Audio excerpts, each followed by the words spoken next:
শ্রমজীবী যারা আছেন মনক্ষুণ্ণ হবেন না, মন ছোট করবেন না। You are the superhero remittance fighter of our country.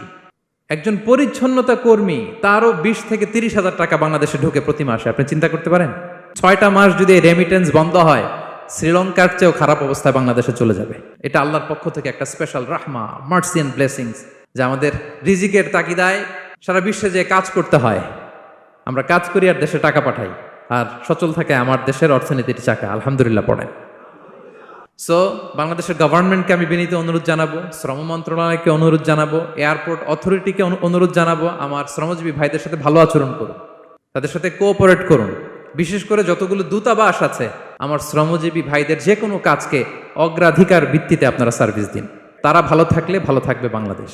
আসসালামু আলাইকুম ওয়া রাহমাতুল্লাহি তাআলা ওয়া বারাকাতুহু। নাহমাদুহু ওয়া নুসাল্লি আলা